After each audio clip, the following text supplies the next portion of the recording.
This is the Straight Up Breakdown Podcast. Exclusively on the Herd App Media Network. Tell it to me straight up. Hello, and welcome into the Straight Up Breakdown Podcast, proudly part of the Hail Varsity Network. I am Greg Schmidt, I'm almost done. We're almost done and there with the 2022 recruiting class, Brent. So my life is chaos right now, but it's about to loosen up here. Today, I'm joined by friend of the pod, Hail Varsity radio host, Chris Schmidt. Chris, how are you, man?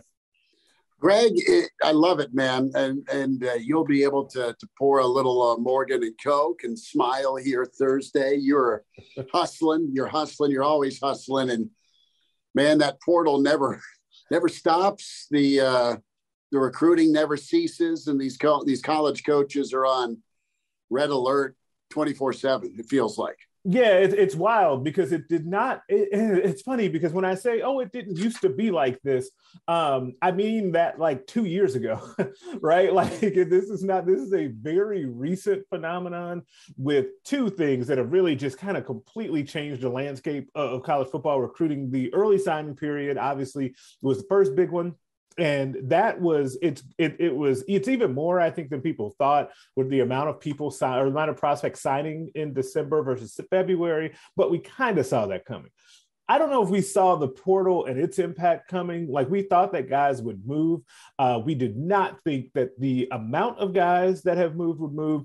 And now we're at the point where guys will leave that were entrenched starters on their way to stardom at a school, i.e. Caleb Williams, if the coach has changed or something happens that they don't like. Like we're in really crazy times. Obviously, it's a never-ending stream of content for folks like us. But for college coaches, it has to be awful. Like it just has to be, right? No, there's no continuity or there's very little possibility of continuity or having the same roster back intact. And that would drive me nuts, especially if you're building something really good. Think about it on the lines of scrimmage. Those pieces you work so hard to get, then develop, and then build depth with.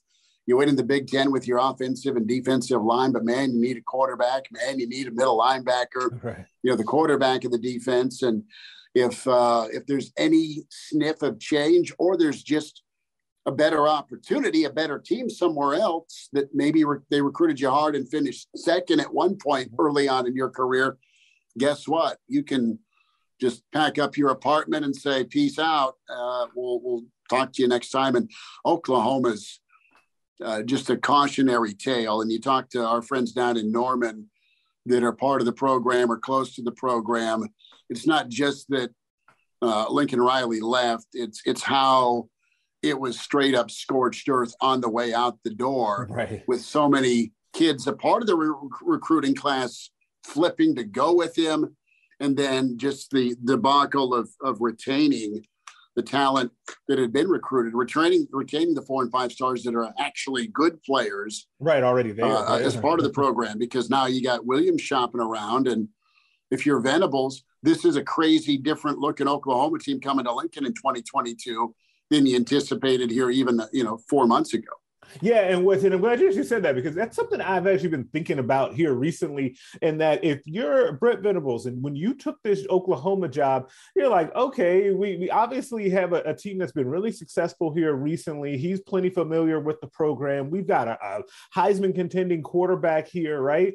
And then all of a sudden, like that's all gone. Right? Or not all of it, but a large portion of it. And the job looks totally different. And they're not in full rebuild mode, but they are definitely not at the same level of talent as they were when he first signed on for that job. So what I'm wondering is will this change how coaches operate with taking new jobs, right? Is that going to give guys some pause about taking some of these jobs? Or in the case of, say, Venables in Oklahoma, you just say, okay, I'm taking that. It's OU. It's one of the blue blood jobs. It's something I have a connection to. And it's going to kind of be on a case-by-case basis because now your roster can be gutted, even if you're a quality coach going to a place. It's not like he was some no-name going to Oklahoma, right? Like, and so what would it have been if they had hired somebody out of left field? So it's just interesting. And it's something I've been kind of thinking about and kicking around the last couple of days. I think this is true. I think that once Oklahoma declared that they were going to the SEC, Lincoln Riley's like, you know what, man, I'm not going to look as good going 8-5 in a good year anymore. My star has risen. I'm young. I'm really good at what I do. And the Big 12 is a good conference, but it's not the SEC where it's murder to win every weekend in the West, let alone if you land a crossover that has Florida and Georgia on it on top of your SEC West schedule. So I'm getting out. I don't like this idea. It's not about money, but I can go to USC. I'm recruiting California anyway for my quarterback and skill guys when there's also Texas there. And I can go 12-1 and beat Oregon and still get to the college football playoff that's going to expand. I have a better chance of getting to the playoff, keeping my job and being a hot coach at SC than going 8-5 and, Lincoln really, he's wrecked the Ferrari. I mean, that's the commentary that was waiting for him out there. Now, I think he made his mind up in September, and I think he probably had some plans to ransack and then leave. That's how a lot of the folks in Oklahoma feel. Like this was premeditated. Yeah, absolutely. And that's why that to me, when we get to next season, this coming season in college football, that USC thing will be fascinating to me to see how quickly he can get that off the ground. Because all of that you said, even though from the Oklahoma point, part of it, I totally understand the hurt feelings there, and they're not thrilled about it. But from Lincoln Riley's point of view, it's a smart move. For all of the reasons that you laid out, I can totally understand why he would do that. It's just something that we don't ever really see, right? Like, I guess it was bound to never happen. He's the first, but he won't be the last, right? No, he absolutely won't. That definitely set a precedent. Someone else, there's probably going to be someone like every hot seat cycle that ends up doing something like that now. And he is the guy that set the precedent. He will always be referred to as the first guy to kind of pioneer this, good or bad. We'll see how that ends up going. Probably depends on how much he wins at USC. Now, each week we have a couple of segments every week on the show that we like to get into. And the first one is Coach Speak, where we go over something that a coach, player, or talking head said, and we give you the straight up breakdown of what they meant. Coach Speak to Real Talk. This week comes courtesy of Niners quarterback Jimmy Garoppolo, who had this to say after his team's loss in the NFC Championship game. Quote, "The emotions hit pretty hard in the locker room. I think these next couple of days, it will really start to settle in a little bit. Emotions are super high after a game, win or loss, and it's one of those things that you're glad it happened, smile from it, and then think about the good things. We'll see what happens in these next couple of days, weeks, whatever, but I love this team. I just love the fight. The battle of this team throughout the entire year has been really impressive. I love these guys." Let's break that down. I know what my first thoughts were when I heard that, but Schmidt, what did you think when you first heard that comment? Thank you for carrying me to a Super Bowl. Thank you for carrying me to almost another Super Bowl. Sorry about that last pick. See ya in Washington. Yeah, I'm like, man, could he might as well see ya, I'm out. Bye. And I don't think he's a horrible quarterback, but he's and listen, you don't have a lot of star names, but you have star players like Kittle and, of course, Samuel. They're awesome. San Francisco is good. They're physical. And it's I don't know, man. Like, I look at Jimmy G, and how can a guy be garbage and almost go to 2 Super Bowls and be in the thick of it and be so good against the Rams, right? Because he'd been undefeated against them, I think 4 or 5-0. Yep. And the thing that I think the biggest problem you have with Jimmy G, and I know he was dinged the latter part of this postseason, is he's missed 30 starts, right? Since you've traded for him from New England to San Francisco, he's missed 30 games as a San Francisco starter. So that's what drives you nuts if you're Shanahan, and that's why you move on and you see what your draft pick can become. And yeah, the coach speak or the player speak here is, thanks for the time, man. I enjoyed you. I gave you my best, and we'll see wherever I end up. I don't know if you're a place like Carolina or Washington and you go get him, but those are 2 landing spots I think about, I guess. Yeah, if I'm a fan base. Denver, You're going to try for Rodgers. Somebody has to. Whoever doesn't get Aaron Rodgers, this is your second choice. Right. Yeah. That's how I would kind of go with that too. And it is interesting. Like you can't. I'm kind of with you on that. Like on one hand, I have a hard time saying he's like elite or anything like that obviously, but I also have a hard time being like, well, he can't be complete garbage because he's had a lot of success there. He can't stay healthy, stay on the field for long stretches of time.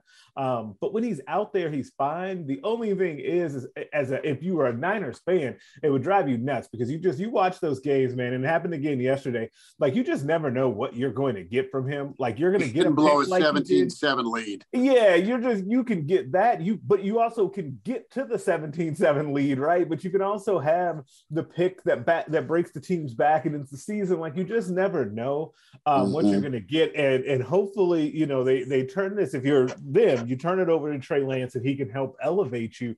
But I definitely read this as it's I know that my time is up. I'm getting my goodbyes in and I'll see you guys somewhere else next season. It's a salute. It's a goodbye for sure. Yeah. Now another person that we thought was saying a goodbye and a salute, and maybe said not so fast, my friend. To quote the great Lee Corso, Tom Brady.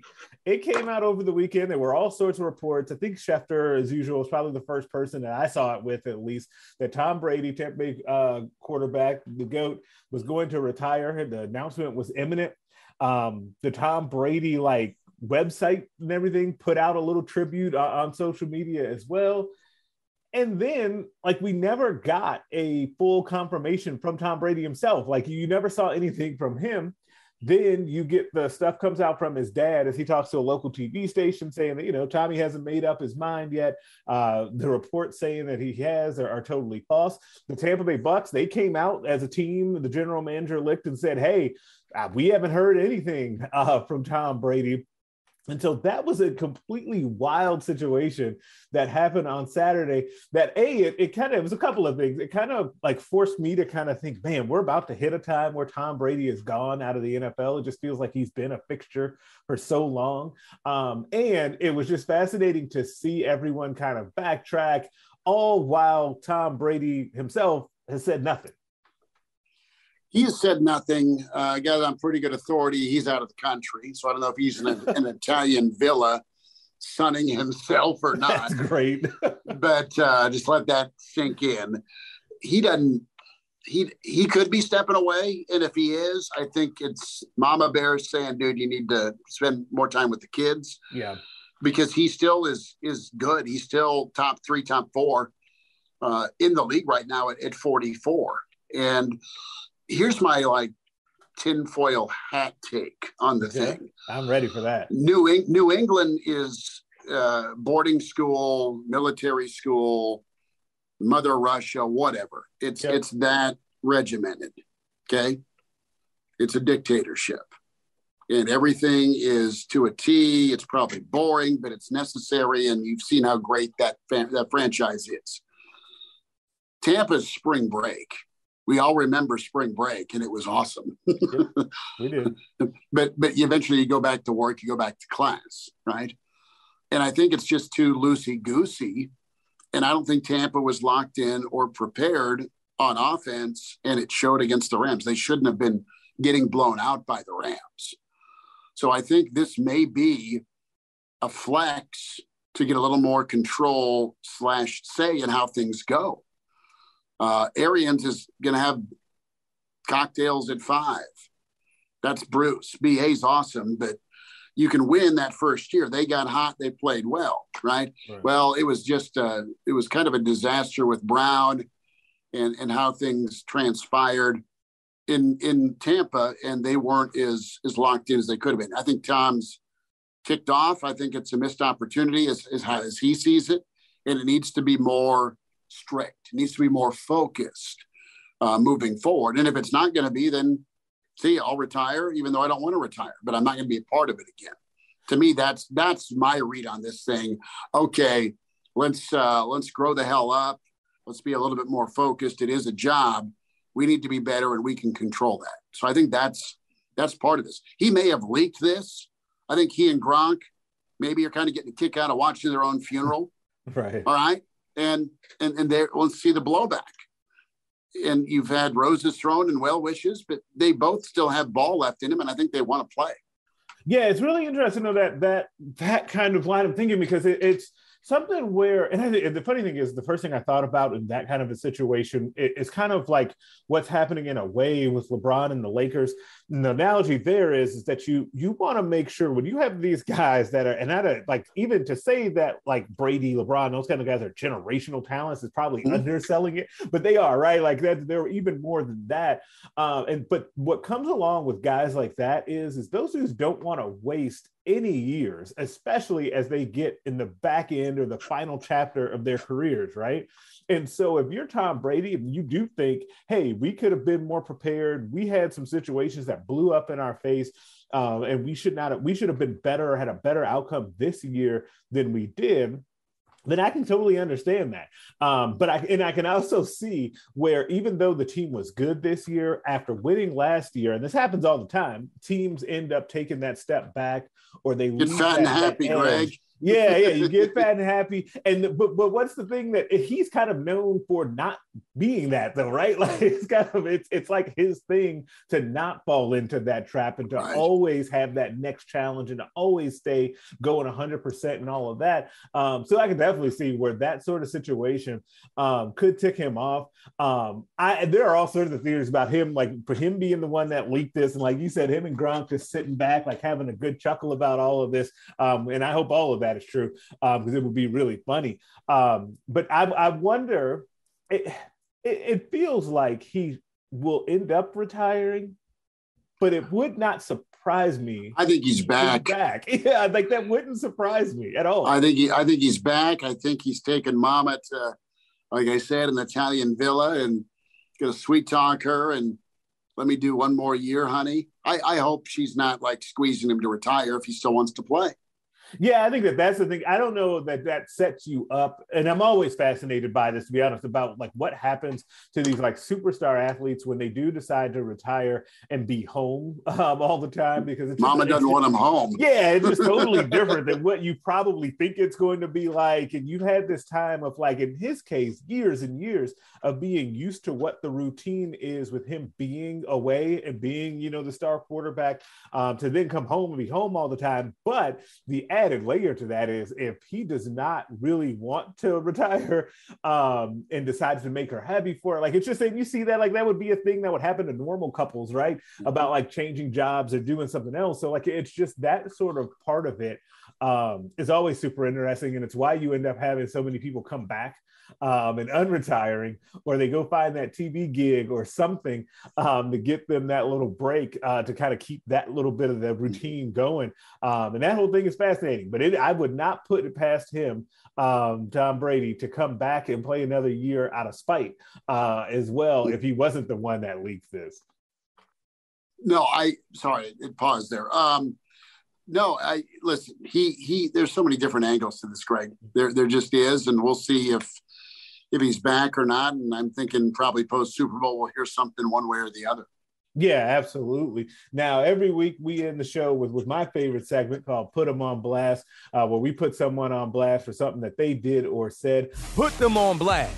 I'm going to go ahead and go first on this one. It is a popular punching bag for me, but that doesn't make it any less true. Again, Frank Vogel, the dreaded now coach of the Los Angeles Lakers, and I wait every day for that Woj tweet that the Lakers are in negotiations to part ways with him. He's driving me nuts. These closing lineups, the starting lineups, the inability to see that Avery Bradley does not need to be playing significant minutes for the Lakers, like all of it. He has to go on blast. I feel like they lost that game against the Hawks last night, strictly because of yesterday, strictly because of his rotations and lineups. We're in a closing lineup situation where it's Anthony Davis and 4 people that can't shoot. He is driving me nuts, but it's also starting to extend to Jeannie Buss because she's notoriously cheap, even though they're very much billionaires. And so I don't think she wants to eat the contract. And so for all of those reasons and many more, as Frank Vogel has developed into my personal pinata, Frank Vogel, Lakers coach, has to go on blast. Chris, who are you putting on blast? He's been favored. The last time I was on the podcast with you, Greg, I went after Notre Dame. I went after Coach Kelly, and specifically LSU for not having a coach. And poof, 12 hours later, Coach Kelly's at Notre Dame at LSU, and I'm like, oh man. Well, I guess I'm going to put Coach Kelly on blast for his social media use and trying to do what he could impression-wise for Pulp Fiction, one of my favorite movies. And he just looks like a jackass, bouncing around, dancing around. Now he's, we're talking about it. The world's talking about it. It's attention and good. But Kelly's not the type of guy to me that feels like he can be the butt of a joke. He'd scream you down, no. But he is. So maybe he's mellowing. I don't know. But I was grossed out, quite frankly, by him bouncing around. And he just looks horrific doing what he's doing. And we'll see if it actually lands him recruits. I think he can coach. He can win football games. And this isn't helping him. I did smile that Lane Kiffin called him out. Yeah, Lane Kiffin called him out, and Lane Kiffin called out Drinkwitz, the coach of Missouri, for acting a fool on the sideline at the basketball game for Mizzou. And at least that was actually a Mizzou basketball game. At first, I thought it was like he was at some recruits game, and he was going nuts trying to win that kid over. It was not that. He was at a Missouri game. But Lane, very much on point. In between nabbing all of the best transfers out of the portal, Lane has been on fire on social media. No, Lane's been good, but you tell me, man. I mean, did you not get physically ill? It's weird watching him, like he's breathing on the kid's neck. Yeah, it's weird. He was just too close to him. That was very weird. They're on like this. If you haven't seen it, I'll link it in the show notes. If you watch it at your own peril. But they're like on this like little platform. It's a warning for the straight up. I'm going to give you the first warning ever. I think like they're on a very small platform. There just isn't enough room for both of them. It's very odd. The thing that bugs me about it, beyond just the awkwardness, is that I just don't think that that's his personality. And so I feel like you're setting up. This happens, and it happens around college football where kids are getting recruited. They say, oh, the coach was, X, Y, and Z to me during the recruitment. I got to my first practice, and he was cursing me down, right? Like that sort of thing. I'm just curious on how that plays out long term, because I don't think it's going to go well, because we've seen enough Brian Kelly to know that that's not his personality. Exactly. No, we're same lockstep with you on that. All right. Well, that's going to do it for us this week. Subscribe to the podcast everywhere you listen to them. Rate us and leave us a 5-star review. If you only leave 4, I'm inclined to think you're a hater, and nobody wants that. Make sure that you're checking out the other podcasts on the Hail Varsity Network, the Mind Your Own podcast, the Nebraska Preps postgame show, and the Hail Varsity radio show featuring Chris Schmidt. Also, check out the Hail Varsity YouTube page, back on there with the recruiting question video of the week. And you can get after us on Twitter at Greg Smith HB and at Schmidt_radio. I'll catch you next week. A Huda Media Production.